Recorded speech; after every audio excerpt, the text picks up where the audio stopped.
Bismillahirrahmanirrahim. Hai, Assalamualaikum. Welcome back to Cengkih Channel. Terima kasih korang kerana sentiasa memberi support untuk channel ni. Akak mendoakan agar kita semua dilindungi dan dilimpahi rezeki serta diberi kesihatan yang baik. Amin, amin, amin. Ya Rabbal Alamin. Hari ni akak nak kongsikan dua pengalaman seram yang dialami oleh seorang Tok Siak. Apa yang dialami oleh Tok Siak ini disampaikan oleh salah seorang subscriber dalam Cengkih Channel juga tau. Jadi kalau korang nak tahu pengalaman tersebut, korang kena stay dengan akak. Bismillahirrahmanirrahim. Qul a'udzu birabbil falaq min syarri ma khalaq wa min syarri ghasiqin idza waqab wa min syarri naffathati fil 'uqad wa min syarri hasidin idza hasad.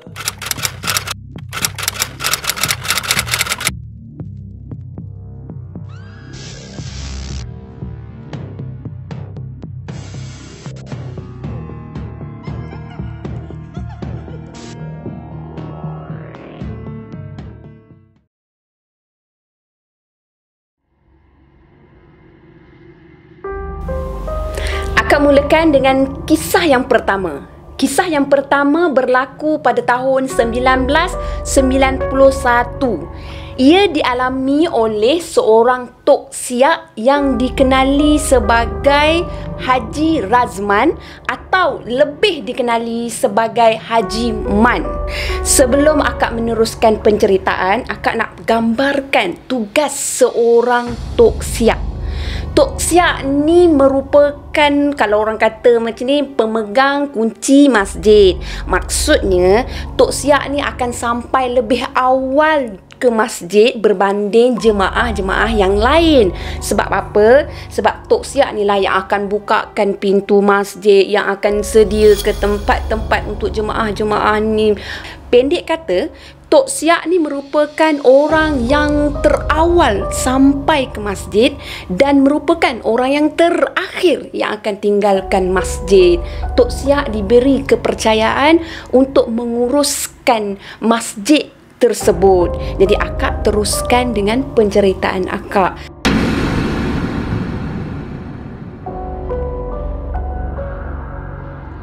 Pada suatu pagi, menjadi rutin untuk Haji Man ni pergi ke masjid seawal pukul 5.15 pagi. Sebab apa? Sebab Haji Man ni akan buka pintu utama masjid. Haji Man akan buka lampu-lampu masjid, buat persiapan macam menyapu kawasan dalam ruang solat, mengibas-mengibas sejadah apa semua untuk buat persediaan jemaah-jemaah yang bakal menunaikan solat dekat situ. Jadi untuk hari pertama tu, Haji Man dia macam biasalah datang dengan motor dia tu, parking kat depan masjid. Kemudian Haji Man nak turun daripada motor, lepas tu Haji Man nak pergi kepada pintu utama masjid. Sebelum Haji Man sempat buka kunci pintu utama masjid, maknanya mangga lah, dia kunci dengan mangga kan. Lepas tu Haji Man tiba-tiba ada terdengar tau suara tangisan. Suara tangisan yang sangat mendayu-dayu. Ni akak satu je, akak tak gambarkan lagi kepada korang di mana terletaknya masjid tu. Masjid tempat Haji Man bertugas ni terletak bersebelahan dengan tapak perkuburan. Jadi tak hairanlah bila Haji Man ni tiba-tiba mendengar suara seseorang meraung daripada arah perkuburan tersebut. Lepas tu Haji Man dengar suara menjerit seperti ketakutan, meraung seperti kesakitan daripada arah kawasan perkuburan tu. Jadi Haji Man dia tak jadi nak buka pintu, dia pun pergi berdekatan dengan kawasan perkuburan tu.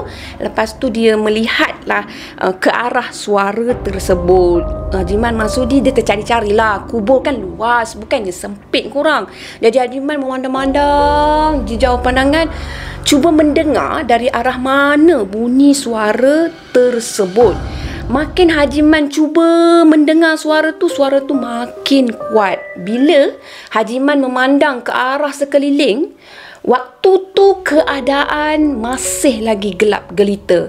Jadi Haji Man dia berpatah balik menuju ke arah pintu utama masjid. Masa tu Haji Man kata tak apalah. Dia kata dia nak uruskan tugas dia dulu kat situ. Dia masuk dulu kat situ. Jadi dia biarkan dulu bunyi tu. Maksudnya bukanlah dia tak ambil pot pada bunyi jeritan tu, tapi pada hari tu dia kata tak apalah, dia masuk dulu dalam masjid apa semua kan.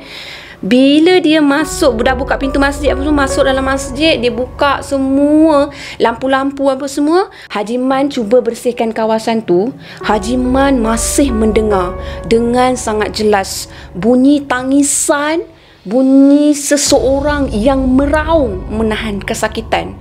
Bunyi seseorang yang merintih dengan penuh kesedihan. Macam Haji Man rasa macam, ya Allah, kesiannya pula dengar macam tu.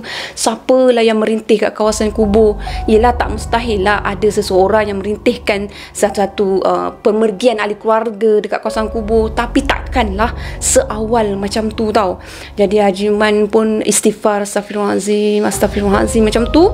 Lepas tu Haji Man pergi ambil wuduk. Lepas tu Haji Man menunaikan solat sunat tahiyatul masjid. Masa Haji Man selesai menunaikan solat sunat tahiyatul masjid tu, Haji Man dah tak dengar dah suara yang dia dengar clear sangat tadi. Lepas tu macam biasa Haji Man pun buatlah tugas-tugas yang mana patut sehingga jemaah-jemaah datang. Kemudian mereka pun menunaikan solat subuh berjemaah.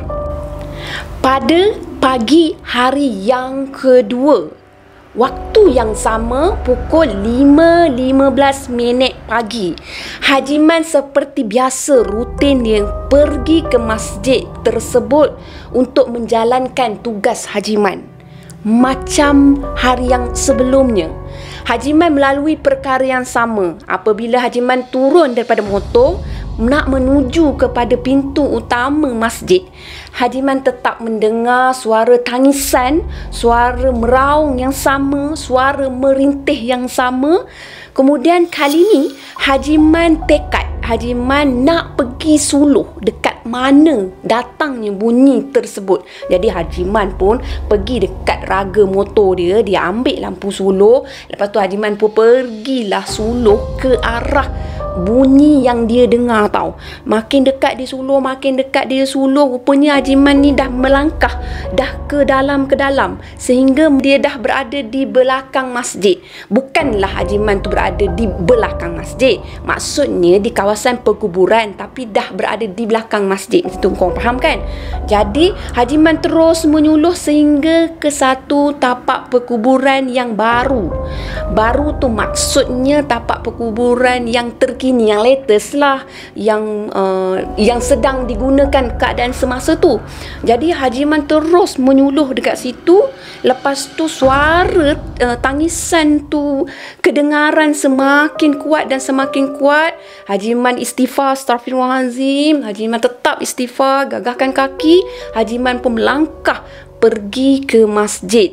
Bila sampai ke masjid, dia buka pintu utama masjid, dia buka lampu semua, dia terduduk dan terfikir, agaknya daripada kubur siapalah kat situ kan. Tapi Haji Man memang dah ingat dalam kepala dia. Dia tahu kawasan selok belok kat situ sebab dia tok siap kat situ, yang bukan sahaja menjaga masjid tau, tapi Haji Man ni banyak menghabiskan masa dia untuk membersihkan kawasan kubur.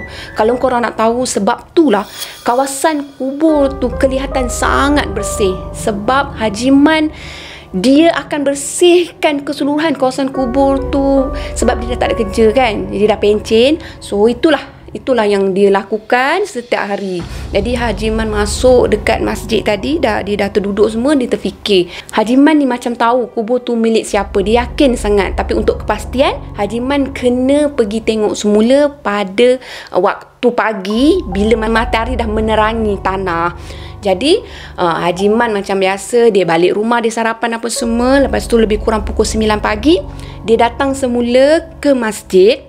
untuk membersihkan kawasan masjid. Kan akak cakap tadi, Haji Man ni dia rajin orangnya, dia membersihkan semua tempat kat situ. Jadi Haji Man mencapailah pencakar tanah tu, nak cakar daun-daun kat situ kan, untuk bersihkan daun-daun kat masjid. Haji Man tiba-tiba teringatkan bunyi tangisan yang didengar sebelum subuh tu.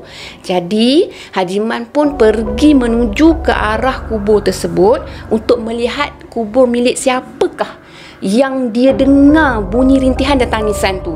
Bila sampai dekat kubur tu, Haji Man pun yakin ini memang kubur anak salah seorang penduduk kampung tu yang memang cukup dia kenal. Jadi Haji Man pun cakap, walau apa pun aku mesti sampaikan perkara yang berlaku ni kepada waris keluarga si mati ni tau. Mana warga pemilik kubur ni. Jadinya Haji Man masa tu terkejut tau bila dia tengok pada tanah kubur tersebut mendap. Sedangkan jenazah baru saja dikebumikan 3 hari yang lalu. Tapi keadaan tanah dia mendap yang memang tak boleh dibiarkan dan perlu diperbaiki. Kok mana pun Haji Man kena juga jumpa dengan ahli keluarga waris ataupun bapa kepada arwah ni. Sebab Haji Man memang kenal dengan arwah ni kan.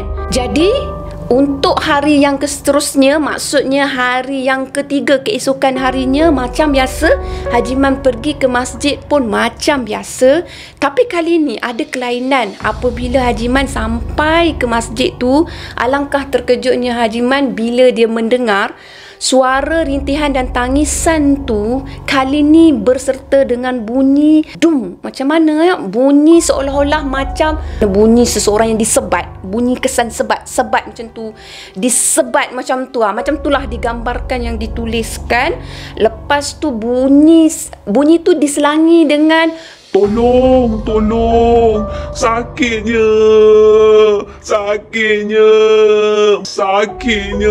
tolong, mak, ayah, ampunkan saya, mak, maafkan saya, mak, ayah, ampunkan saya. Merintih dan terus merintih.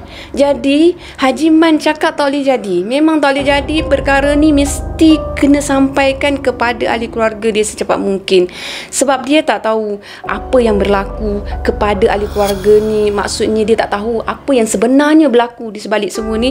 Tapi dalam fikiran Haji Man merasakan seolah-olah macam arwah ni sedang menderita tau. Hanya orang yang duduk dekat tempat Haji Man tu yang akan merasakan apa yang didengari tu cukup menusuk ke dalam hati dan kalbu dia, merasakan seolah-olah macam betapa seksanya arwah tu sedang lalui tau. Macam itulah akak nak gambarkan kan. Jadi Haji Man pun dia meneruskan tugas dia, masuk dalam masjid semua, dia buat tugas-tugas rutin dia. Sementara dia nak sedang buat tugas tu, dia masih mendengar rintihan, masih mendengar tangisan. Alangkah dia rasa sebabnya dia diteruskan juga tugas dia. Lepas tu bila dah selesai solat subuh berjamaah semua, Haji Man buat keputusan yang dia tak akan terus balik ke rumah. Atas dasar kemanusiaan dia, dia nak juga pergi jumpa ahli keluarga kepada arwah ni. Dia nak sampaikan sejujurnya, dia nak sampaikan bahawasanya tanah tu dah mendap. Tapi dalam masa sama dia akan sampaikan apa yang dilalui. Jadi Haji Man start motor dia pun pergilah ke rumah salah seorang penduduk kampung dekat situ yang dikenali sebagai Kamarul. Bila sampai kat rumah Kamarul, kita orang Islam, alhamdulillah kita beradab. Dia bagi salam, Haji Man bagi salam, Assalamualaikum. Jadi Kamarul jawab, Waalaikumsalam. Kebetulan masa tu Kamarul ni dia sedang bersiap-siap untuk pergi ke kebun. Kamarul ni seorang pekebun je. Jadi masa tu Haji Man yang berusia 77 tahun, sementara Kamarul masa tu berusia 40 tahun. Mereka bertemu. Kemudian Kamarul bertanya kepada Haji Man, apa hajat Haji Man datang ke rumah pagi-pagi kan? Haji Man nak cakap direct apa yang dia dengar tu, seolah-olah macam tak agak syok lah kan. Kita kata kalau tiba-tiba pergi terus nak cakap macam tu kan. So nak susun ayat tu untuk menjaga hati orang agak sukar juga. Jadi dipermudahkan oleh Allah Subhanahu Wa Taala. Masa tu Haji Man mula-mula sekali Haji Man minta maaf. Ni Pak Haji nak minta maaf dengan Kamarul ni. Sebelum Pak Haji cakap ni, Pak Haji ada ternampak kubur anak kamu tu mendap macam tu. Jadi Kamarul dia terkejut. Macam mana boleh mendap Pak Haji? Sekarang bukan musim hujan. Kalau musim hujan mungkin dia akan mendap. Jadi Pak Haji cakap, Pak Haji pun memang tak tahu macam mana. Lagipun arwah baru 3 hari dikebumikan. Keadaan tanah memang perlu diperbaiki. Jadi Pak Haji nak tak nak, Pak Haji kena sampaikan dekat kamu. Sebab Pak Haji memang selalu membersihkan kawasan tu. Jadi bila didengar macam tu, Kamarul cakap, tak apalah Pak Haji, nanti saya ada masa, saya akan pergi betulkan kubur tu. Jadi Pak Haji ni dia pun tersebut. Sebenarnya Pak Haji ada perkara lain nak cakap.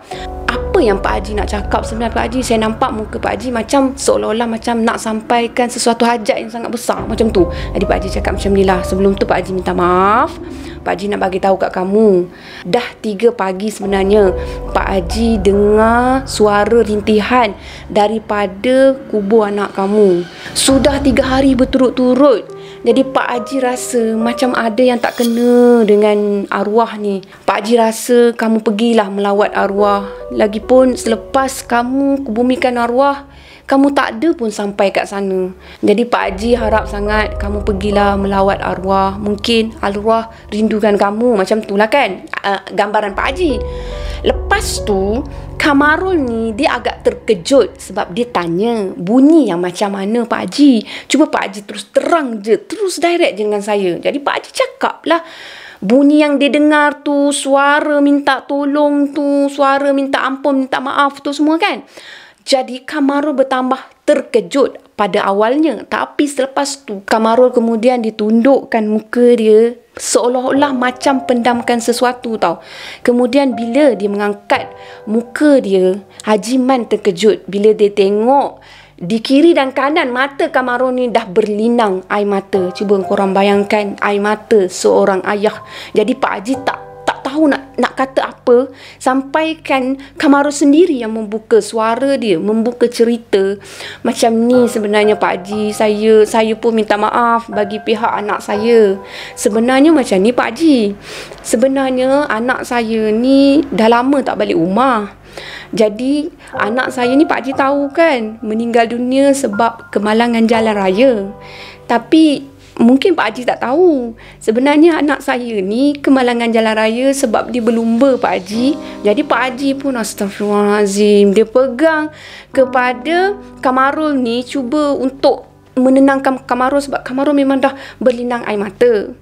Sebenarnya macam ni Pak Haji, saya ni dah pesan lama, dah pesan banyak kali, dah paksa, dah buat macam-macam cara Pak Haji. Saya suruh anak saya solat, tapi anak saya tak nak solat. Dia tak nak dengar cakap saya, cakap isteri saya, dia tak nak dengar. Lepas tu dia berkawan dengan orang yang saya tak tahu mana datangnya. Kadang saya tak kenal pun, dia bawa balik rumah. Lepas tu Pak Haji, dia press, akak nak sebut, dia rem motor dia macam dia rem, press macam mana, dia bunyikan enjin motor yang kuat, rem, akak bagi contoh terus lah. Masa dia press motor tu Pak Haji, masa tu maghrib, malu saya Pak Haji. Mana saya nak letak air muka saya Pak Haji bila anak saya berkelakuan macam tu. Kawan-kawan dia bila maghrib je datang rumah, bila saya halaukan balik, halau dengan cara elok Pak Haji, suruh balik. Tapi anak-anak zaman sekarang ni faham lah Pak Haji, melawan.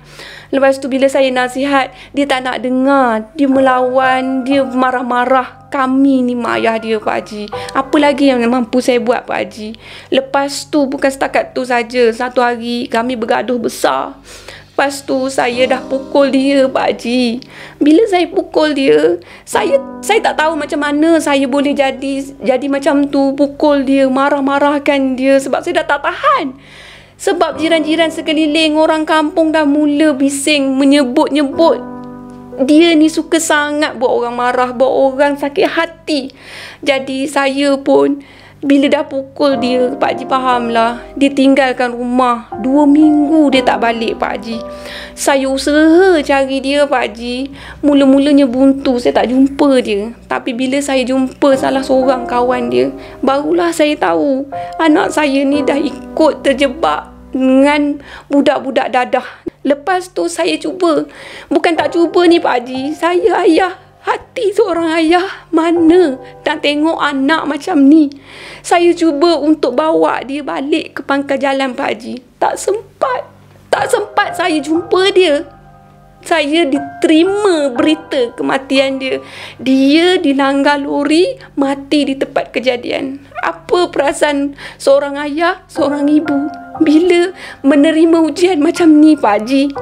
Jadi bila Pak Haji dengar apa yang berlaku, bila Pak Haji tengok rintihan air mata seorang ayah tu bercurah-curah, sebab kita inginkan yang terbaik untuk anak kita. Kita inginkan syurga untuk anak kita. Itu yang kita impikan, kita inginkan. Tapi bila dalam keadaan macam ni, hampa, hancur, Pak Haji cuba tenangkan kepada Kamarul ni. Jadi Pak Haji bagi tahu kepada Kamarul, macam inilah Kamarul, ada baiknya kalau kamu dengan isteri kamu ni maafkan, ampunkan dosa anak kamu ni. Kamu doakan yang baik-baik untuk arwah ni. Kamu istighfar banyak-banyak untuk arwah ni. Kamu buatkan tahlil untuk arwah ni. Kamu buatkan bacaan Yasin untuk arwah ni. Jadi bila Pak Haji tu bagi tahu macam tu, Kamarul dia berterus terang, dia memang tak ada duit untuk buat majlis tahlil ataupun bacaan Yasin untuk arwah ni. Jadi Pak Haji minta dia stay kat situ. Kamu duduk kat situ, kamu jangan lagi pergi ke kebun. Kemana pula Pak Haji ni nak pergi sebenarnya? Dia start motor dia, dia balik ke rumah dia tahu. Sebab jarak rumah mereka ni tak jauh mana pun. Dia berada di kawasan yang berdekatan juga. Jadi Pak Haji balik rumah, entah apa yang dia buat, dia datang balik, dia jumpa Kamarul. Masa dia nak tongkatkan motor di kejauhan, dia nampak lagi Kamarul tu, orang kata mengesat-ngesat air mata dia cuba tenangkan diri dia. Jadi Pak Haji pergi dekat Kamarul, Pak Haji tarik tangan Kamarul, Pak Haji pun letakkan duit bernilai RM500 ni. Ambil duit RM500 ni, kamu buatkan tahlil bacaan Yasin untuk arwah malam ni, dia kata. Lepas tu Kamarul menolak tau. Dia menolak sebab dia malu. Satu lagi dia cakap kat Pak Haji, dia tak mampu nak bayar duit sebanyak tu tau. Tapi Pak Haji dia ikhlas. Bila dia ikhlas, dia kata dia niat sedekah untuk bantu arwah. Jadi bila dia dah niat macam tu, Kamarul tak mampu nak menolak. Jadi alhamdulillah pada malam hari tu juga, maksudnya lepas isyak tu, mereka mengadakan bacaan Yasin dengan tahlil untuk arwah. Dan mereka semua, jemaah-jemaah semua termasuk orang kampung yang hadir, mendoakan untuk arwah. Jadi keesokan paginya, alhamdulillah juga, suara tangisan, suara jeritan apa semua dah tak kedengaran. Bila Pak Haji ni pergi melakukan tugas dia, rutin harian dia kan. Jadi Pak Haji bersyukur kehadrat Ilahi, sebab kalau suara tu berterusan, takut-takut nanti suara tu akan mengganggu jemaah-jemaah lain ataupun mengganggu pada orang kampung. Jadi iktibar dekat situ, kita jangan sakiti hati kedua ibu bapa kita dan janganlah lakukan perkara yang merosakkan diri kita sendiri. Sekian untuk cerita yang pertama.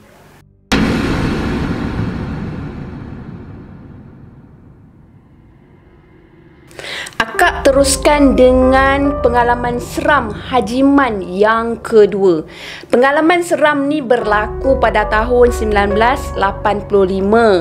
Dia berlaku sebelum kisah yang pertama tadilah. Masa tu Hajiman baru setahun menjalankan tugas sebagai tok siap.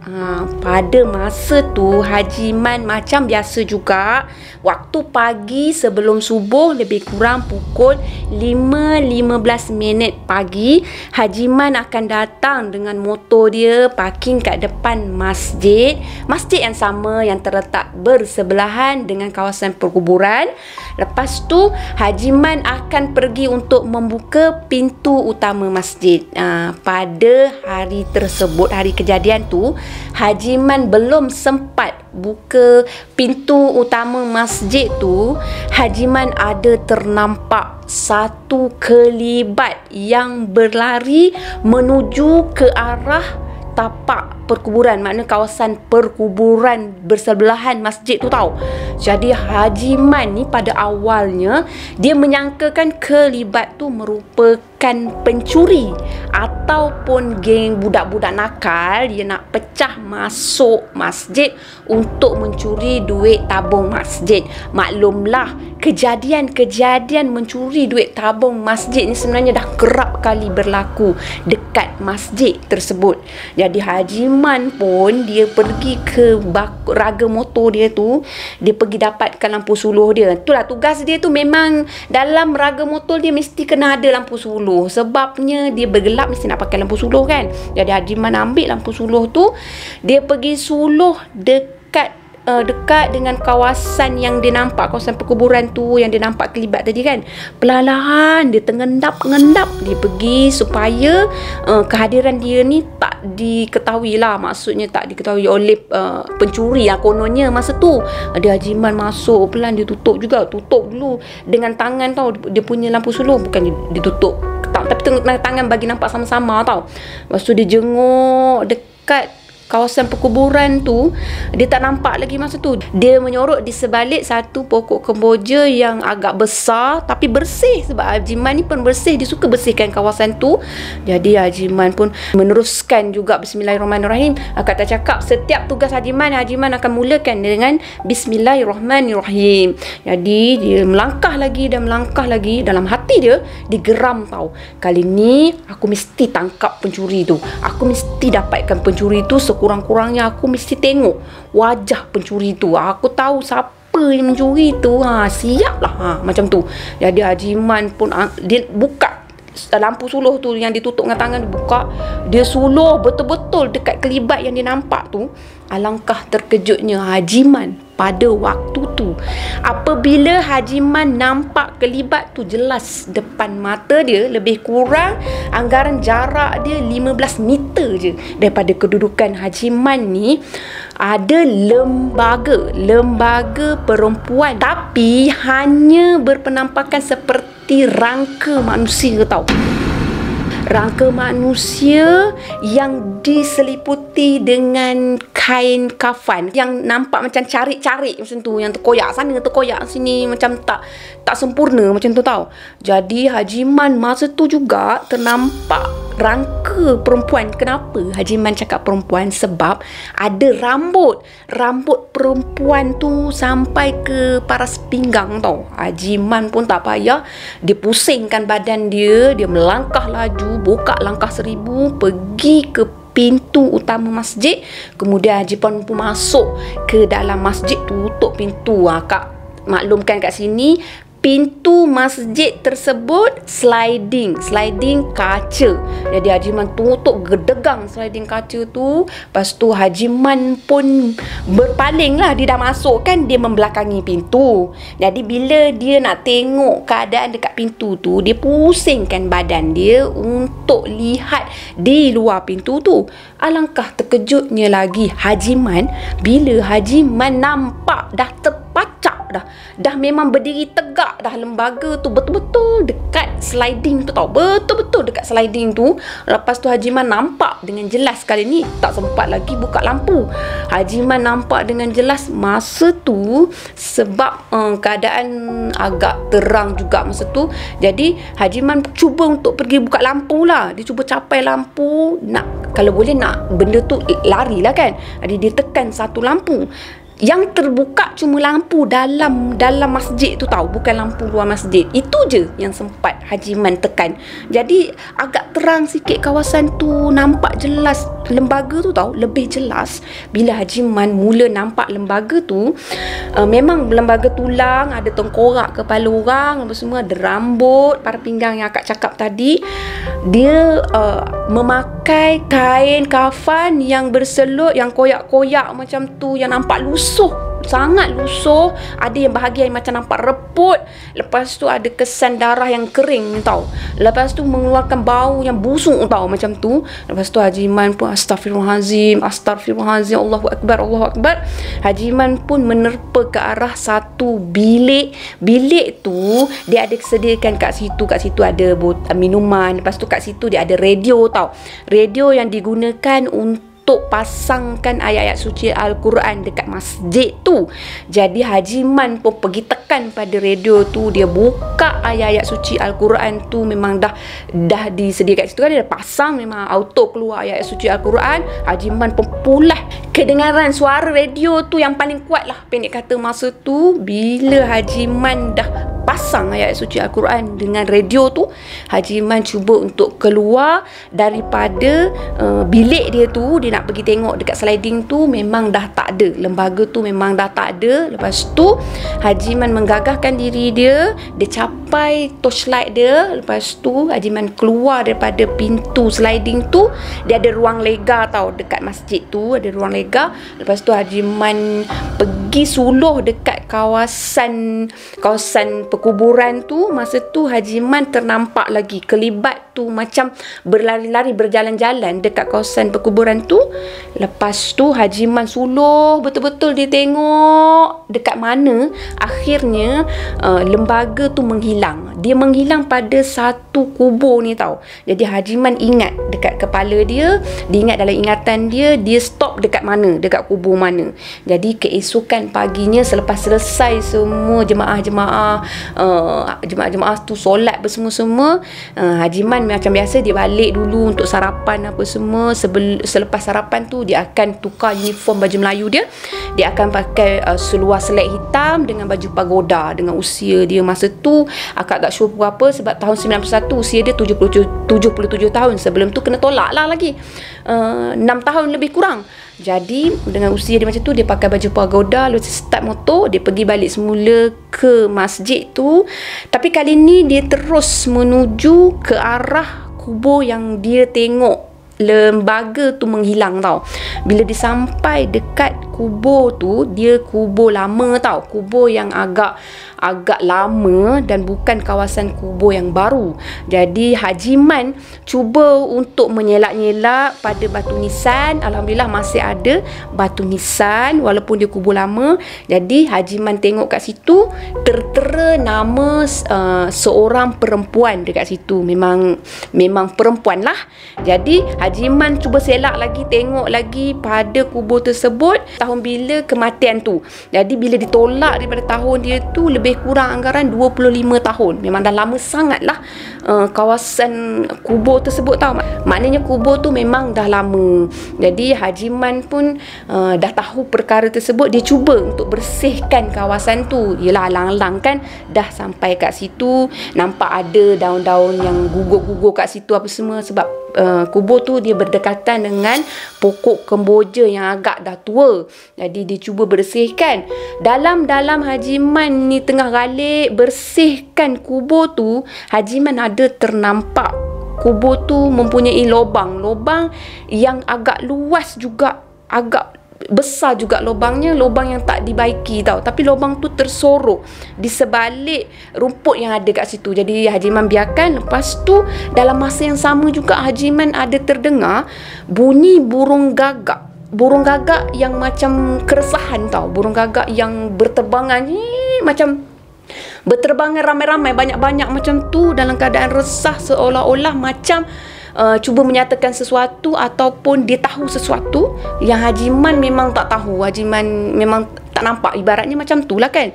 Jadi Haji Man rasakan tak sedap hati. Haji Man istighfar kat situ, Astaghfirullahalazim, dia istighfar banyak-banyak. Ya Allah, sebenarnya kan, sebab dia pun baru lagi berkecimpung dalam bidang siak tu. Jadi itu adalah satu pengalaman yang padanya agak berat untuk Haji Man ni. Jadi Haji Man meneruskan tugas dia pada siang hari. Pada hari tersebut dia bersihkan kolah di kawasan masjid. Itulah rutin Haji Man, bersihkan kolah kalau kolah tu kotor, bersihkan daun-daun kering apa semua, bersihkan kawasan perkuburan. Alhamdulillah, ini adalah sikap yang terpuji sebenarnya, yang anak muda sekarang memang patut ikut tau.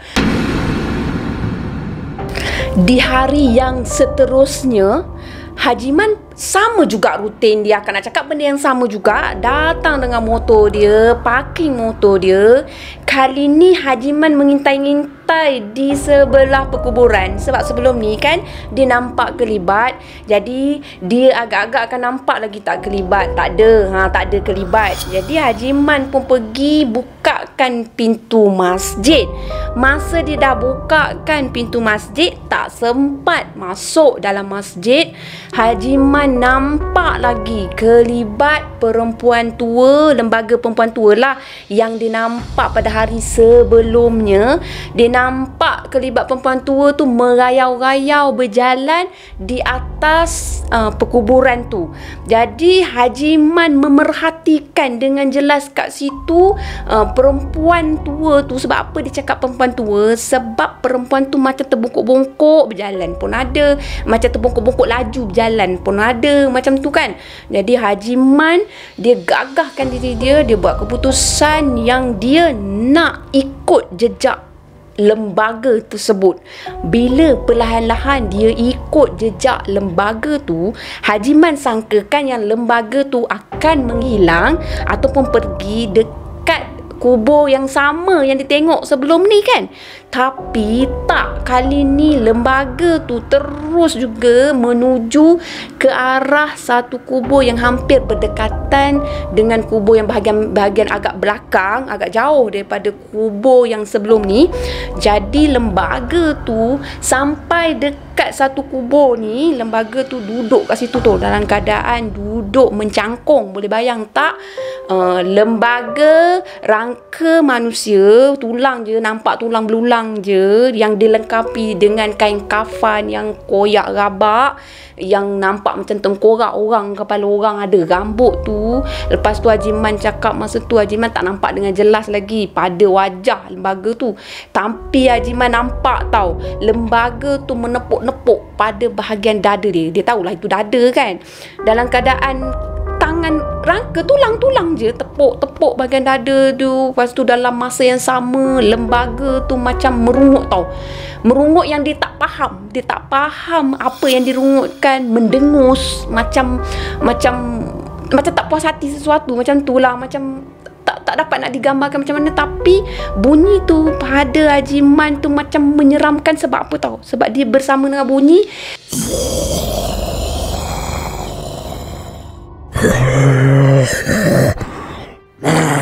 macam tu, macam bunyi orang terlekat tulang pun ada, bunyi tersekat pun ada, macam tu. Akak cakap tu terang. Lepas tu Haji Man pun dia masa tu dia asyik usyuk memerhati apalah lembaga tu buat dekat kubur tu. Macam menangis-nangis pun ada tau, menangis-nangis, meraung-raung dekat situ, tepuk dada apa semua, duduk mencangkung kat situ. Jadi Haji Man terpijak ranting pokok kemboja dekat situ. Perak dia terpijak ranting. Bila dia terpijak ranting, lembaga tu perasan. Masa tu kan kedudukan lembaga tu membelakangi kepada Haji Man. Tapi kali ni bila lembaga tu perasan bunyi perak tu, dia terbangun, automatik terbangun. Lepas tu dia memusingkan badan dia kepada Haji Man. Bila Haji Man dah tengok face to face, depan-depan macam tu, takkan nak stay tunggu kat situ lagi. Lembaga tu menunjukkan seolah macam nak menuju ke arah Haji Man. Haji Man pun bismillahirrahmanirrahim lari. Dia lari masuk ke dalam masjid. Masjid tu dah memang pintu dah buka tadi kan. Dia rempuh je masuk ke dalam masjid. Astaghfirullahalazim, astaghfirullahalazim. Dia sempat tutup pintu sliding masjid tu. Lepas tu Haji Man terduduk kat tepi. Tak tahu dah kali ni nak buat apa dah. Dia tak tahu nak fikir nak buat apa masa tu. Lepas tu Haji Man istighfar, astaghfirullahalazim, ya Allah. Haji Man disebutlah kalimah Allah apa semua, baca apa yang terlintas masa tu, dia boleh baca kan, ayat-ayat yang boleh baca. Lepas tu Haji Man berdiri memerhati ke arah pintu tu. Dalam hati Haji Man sangkakan yang lembaga tu akan ikut dia tau. Jadi Haji Man memang teragak-agak tau nak tengok ke arah pintu sliding tu. Sliding kaca kan nampak dekat luar. Tapi Haji Man gagahkan diri, dia tengok, alhamdulillah memang tak ada apa-apa. Memang kosong, tak ada apa-apa. Syukur alhamdulillah memang lembaga tu tak ikut. Jadi Haji Man pun dia nak memusingkan lah, nak memusingkan badan dia, nak uruskan kerja dia. Dia tak nak lah nak memandang lagi ke sana kan. Buat apa nak tengok lagi. Jadi masa Haji Man nak pusing sikit je badan dia, zap. Memang lembaga tu memang dah berdiri tercegat dah dekat pintu sliding tu. Memang takkan dia nak masuk dalam masjid pula. Jadi dia berdiri dekat pintu sliding tu. Memang jarak dia memang dekat sangat-sangat. Sebab masa tu Haji Man memang berniat nak pergi buka pintu sliding kan. Tapi tak jadi dah. Bila tengok lembaga tu memang dah tercegat kat situ, terpacak kat situ. Masa ni Haji Man nampak dengan jelas lembaga tu tak ada mata. Nampak tengkorak dia, tak ada mata, cuping telinga apa pun tak ada. Memang tak ada lah, dah nama tengkorak kan. Jadi Haji Man lagi terkejut bila dia tengok rambut macam mana boleh melekat dekat tengkorak. Korang boleh bayangkan lah macam mana kan. Jadi Haji Man terkejut. Dia jadi terkejut serta-merta. Lepas tu Haji Man pun cakap, Allahu Akbar, Allahu Akbar. Masa tu sempat lagi Haji Man nampak lembaga tu menunjuk ke arah Haji Man tau. Dia tunjuk tangan macam ni. Tunjuk tangan ni, nampaklah dia punya jari, dia punya tulang jari tu nampak. Tangan jari, tulang-tulang je memang nampak jelas. Lepas tu Haji Man sebut lagi kalimah Allahu Akbar, Ya Allah, Allahu Akbar. Lagi kuat Haji Man melaungkan Allahu Akbar, Allahu Akbar. Lepas tu lembaga tu melangkah mengundur. Dia bukan melarikan diri tau. Dia mengundur beberapa tapak daripada sliding tu, terus lagi memandang kepada Haji Man. Lepas tu Haji Man membacakan ayat suci Al-Quran kat situ yang terlintas pada fikiran dia. Dia baca dengan sepenuh hati, baca dengan sepenuh penghayatan tau masa tu. Lepas tu lembaga tu menghilang.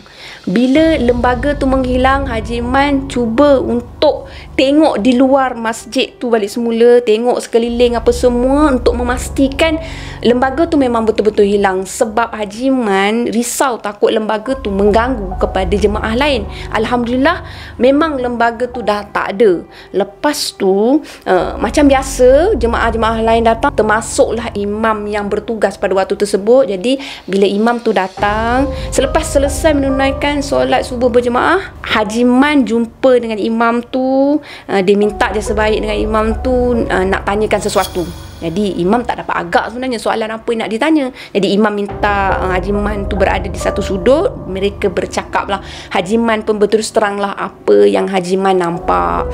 Jadi imam tu bagi tahu dekat Haji Man bahawasanya dia pernah dengar daripada imam tua. Maksudnya imam yang sebelum ni dah pun meninggal dunia, tapi imam tu pernah menceritakan kepada imam ni bahawasanya sebelum ni memang dah berlaku tau kejadian yang macam ni. Tapi pengalaman yang macam ni dilalui oleh jemaah yang datang untuk solat dekat masjid tu, dan juga berlaku kepada penduduk kampung situ. Sebab apa? Kisahnya seperti mana yang imam ni tahu daripada arwah imam tua yang sebelum ni.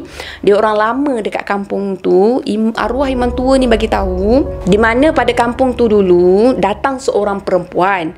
Perempuan ni bukan penduduk asal dekat kampung tu, tapi perempuan ni dia telah mengahwini atau berkahwin dengan seorang lelaki bertaraf duda dekat kampung tu. Lelaki tu memang dah memiliki anak di kematian isteri. So perempuan ni kahwin dengan lelaki tu. Kemudian suami kepada perempuan ni telah jatuh sakit dan meninggal dunia. Selepas tu perempuan tu dia macam hilang arah tujuan. Dia macam tak berapa nak betulkan, sebab bila dah kehilangan suami dia ni macam ni.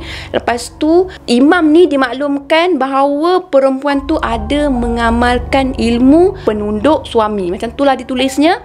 Lepas tu bila suami dia dah meninggal, jadi dia tak keruan lah tau. Sebab dia bersama dengan ilmu tu, pendamping dia tu. Jadi dia duk bertahan dengan pendamping tu keseorangan. Sebab anak-anak tiri dia ni selepas kematian suami, arwah suami dia ni, anak-anak tiri ni memang dah tak balik dekat rumah tu. Semasa arwah perempuan ni sakit, dikabarkan, diceritakan ada seseorang yang mirip betul dengan bentuk badan dengan wajah kepada arwah ni berkeliaran dekat kampung. Sedangkan masa tu arwah memang terlantar sakit. Tapi Tapi dikatakan orang kampung nampak tau, mirip betul, menyerupai dengan arwah ni berkeliaran macam seolah-olah tak sakit, berjalan-jalan macam tu, merayau-rayau dekat kampung tu. Jadi dah jadi satu buah mulut pada orang kampung pada masa tu. Selepas tu, bila arwah dah meninggal dunia, selepas arwah dikebumikan, selepas tu penduduk kampung digemparkan.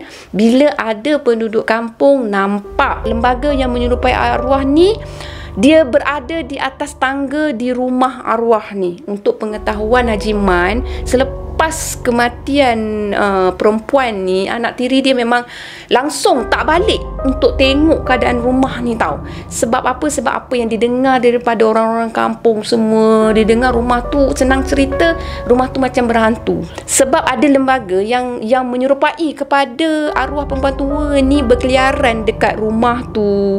Kadang-kadang duduk dekat rumah tu menangis, meraung, meriau apa semua. Macam terseksa sangatlah, macam menunggukan sesuatu pun ada, macam mengharapkan sesuatu pun ada. Tapi orang kampung memang tak boleh nak pergi ke rumah tu, sebabnya mesti ada di waktu-waktu tertentu tu orang kampung akan nampak dengan jelas lembaga yang menyerupai, akan nampak dengan jelas lembaga yang menyerupai perempuan tua tu memang stay dekat rumah tu tau. Ada juga penduduk kampung, jemaah yang nampak lembaga yang menyerupai perempuan tua ni, mana pemilik kubur ni, dia akan pergi merayau-rayau di kawasan perkuburan tu tau. Daripada rumah ni, daripada kubur dia akan pergi ke rumah dia, daripada rumah dia akan merayau pergi ke kubur dia, berkeliaran dekat kubur dia. Ada masanya penduduk kampung akan nampak, ada jemaah akan nampak. Tapi setahu saya perkara ni dah lama dah tak berlaku. Sebab selepas kejadian tu berlaku, arwah imam tua ni dah sedaya upaya cuba untuk buatkan tahlil untuk arwah, untuk bacakan yasin untuk arwah. Keadaan agak reda selepas tu. Tapi sekian lama dia akan datang balik. Macam apa yang berlaku pada Haji Man sekarang, macam itulah yang saya dengar daripada arwah Tok Imam yang sebelum ni. Jadi macam inilah, kita ambil jalan yang terbaik, kita doakan kebaikan untuk arwah, kita istighfar banyak-banyak, minta ampun, pengampunan untuk arwah. Kita cuba untuk berfikir secara positif. Jadi kita kena hidup dengan cara macam ni. Ada kalanya waktu-waktu tertentu memang akan ada yang nampak macam ni. Jadi selepas berjumpa dengan Tuan Imam tu, Haji Man dia minta maaf dengan Tuan Imam sebab ambil masa Tuan Imam tu kan untuk jelaskan perkara tu. Bila Haji Man dah tahu perkara tersebut, Haji Man lebih bersedia untuk menghadapi hari-hari yang mendatang. Kemungkinan apa pun Haji Man dah bersedia untuk laluinya. Macam itulah apa yang diceritakan oleh Haji Man kepada subscriber ni dan disampaikan kepada akak. Jadi kita boleh ambil pengajaran daripada kisah ni. Kita harus mentaati suami kerana suami merupakan kunci untuk kita masuk ke dalam syurga. Kalau kita khianati kepada kunci syurga kita, kalau kita aniaya kepada kunci syurga kita, dapat ke agaknya kita untuk masuk ke dalam syurga? Kita boleh fikir sendiri, kerana perbuatan kita akibatnya kita sendiri yang akan tanggung. Jadi janganlah kita berbuat perkara-perkara yang syirik, kurafat hanya semata-mata untuk memuaskan hati kita, sedangkan kita cuma dapat kepuasan yang sementara sahaja. Jadi korang, apa yang baik sama-sama kita jadikan tauladan, apa yang buruk sama-sama kita jadikan sebagai sempadan. Sekian sahaja cerita daripada akak untuk kali ini. Bye korang. Assalamualaikum. Terima kasih. Bye. Jangan lupa subscribe. Bye.